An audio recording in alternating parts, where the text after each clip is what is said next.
Isayama Larceny, Part 1. The interesting similarities between Boku-Tachi ga Yarimashita and Akatsuki no Requiem. Back in 2017, Isayama was asked what his favorite manga was as of late. He responded with Boku-Tachi ga Yarimashita. The author, Kaneshiro Murayuki, is my contemporary at Bisatsu Shonen. It's just such an incredible piece of work. Initially, I already had good feelings towards him because we started out together. When I reached the middle of the story, I suddenly went, this manga's a masterpiece. I even got goosebumps. He created an unbelievable story, so I'm thrilled this is contemporary. As you can see, he gave the series the utmost praise. First, let's go over the main premise of the series using MAL's synopsis and my additions of important points. Although satisfied with his average lifestyle, Tobio Masubuchi wishes for a long and fun existence, hoping that nothing will get in his way. Alongside his good friends Sho Isami, Hidero Paisen Kosaka, and Yukimaru Maruyama, the group passes each day worry-free, doing as they please. But when delinquents from a neighboring school overhear Maru saying that they should die, their troubles begin. After being kidnapped and brutally assaulted, Maru is found by his friends, who are shocked to see what has been done to him. Angry, Tobio proposes that they take immediate revenge, and after deciding how they should do so, the four put their plan into action. The prank involves sneaking into the neighboring school and planting weak remote bombs to break the glass and scare the delinquents, while Tobio and his friends watch from the rooftop of their own schools, remotely setting off each bomb. However, the prank proves fatal due to one of the bombs igniting the propane gas in the school, killing 10 students and seriously injuring many others.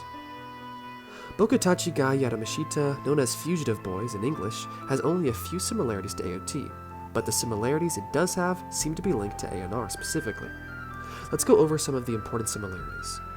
At the start of the series, Tobio complains about his average life, and then misses it when the explosion occurs, disrupting his so-called average life.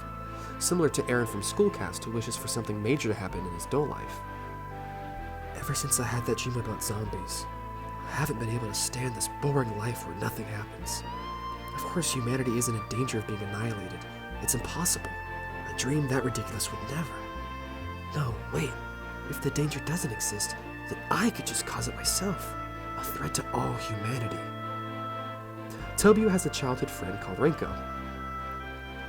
They both have feelings for one another, and they date, but eventually his guilt for being complicit in murder leads to him wanting to turn himself in. Before he does this, he decides to break up with her and completely distance himself from her. This is similar to Eren distancing himself from Mikasa before beginning the rumbling, knowing he will never return to her. After Tobio's failed attempt at turning himself in, Renko approaches him again and he turns her away harshly. The story focuses on the idea the two are better off apart from one another, even if they both love each other. After Tobio breaks up with Renko, a 10-year time skip occurs, and it's clear the two still do love each other. But they have both moved on with their lives. Tobio is married with a pregnant wife, and Renko is married and pregnant herself. In the manga, Mikasa moves on and has a child. In ANR, Eren moves on and has a child too. It's evident Mikasa still loves Eren in the manga ending, considering she constantly visits his grave. Similarly, in ANR, it's clear Eren still loves Mikasa as he constantly visits her grave, so it seems to follow a very similar theme as Fugitive Boys. Fugitive Boys like AOT focuses heavily on the theme of freedom. The series asks the question of what is freedom, and does freedom differ for different people? I don't exactly know what my freedom is. Surely for each person there's a happiness within their reach. The ones who can figure it out can become happy. The ones who make a mistake become unhappy. For me to become happy, I need my freedom more than anything. For Tobio, he realizes the only way he can live free is to turn himself in. Physically, he wouldn't be free as he would be in jail, but to get the weight of the truth off his shoulders and to be punished for it, to him, is freedom. That's what the story makes clear. This is important to Eren's question from the final exhibition. People debate if Eren sacrifices liberty or freedom in ANR, but it becomes very clear he sacrifices liberty in ANR. He's free to go wherever he wants, but is clearly pinned down by the guilt. It's why he visits the grave for the rest of his life. It's why he breaks down full of guilt and grief. It's why the windows of his home are barred. And it's why he covers himself. The bird is a symbol of freedom, but he is not free. And in the manga, he's depicted as a bird, which is the most common symbol for freedom. Isayama has mentioned before, only in death is there liberation, when talking about Erwin. This is something Fugitive Boys mentions too for Tobio's friend, originally one of the delinquents he hated, whose life has been ruined from the explosion. My grandmother has died. My dream of becoming a pilot won't come true. Even if I finish rehab, I won't be able to walk like I could before. I won't be able to have sex either. No one's holding a grudge against me anymore, but my hope has still fallen to zero. People that choose suicide, whether it's impulsive or rational, for them, it's relief. For them, suicide is freedom. And Fugitive Boys, in the same scene, mentions this: a man who lives free is weaker than one who is crippled. And in A&R, Aaron is depicted as a cripple. Now, if you still have difficulty believing Fugitive Boys could be so influential in Isayama's view of freedom, then take a look at this. The iconic freedom panel from chapter 131 of AOT is in Fugitive Boys. When Tobio is having a good time with his family, he remembers the awful act he has done, and he breaks down. And in A&R, when Aaron has a happy moment with his family, he also breaks down and remembers those he killed. And what is most interesting is, just like in Fugitive Boys, the murdered victims are described as being robbed.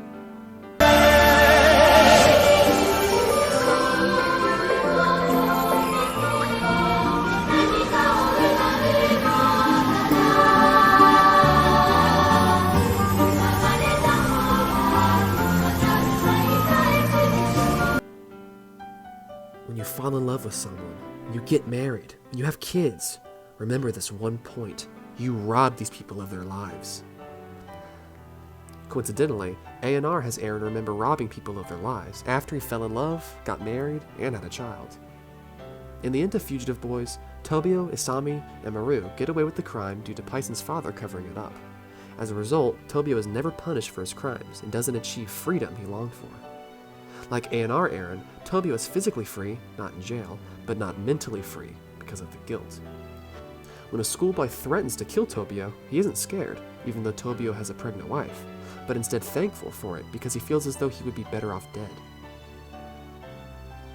When the boy chooses not to kill him, Tobio goes back to his life like normal, as if nothing ever happened.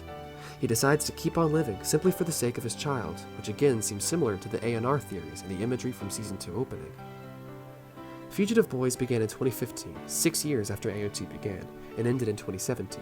My comparisons of the similarities are for things that occurred in the later parts of the AOT series. It's important to note, Fugitive Boys ended roughly 1 year before the release of the Akatsuki no Requiem music video in 2018, and only 2 to 3 months before the Season 2 opening. During that time, it was Isayama's favorite manga. Its influence is very apparent.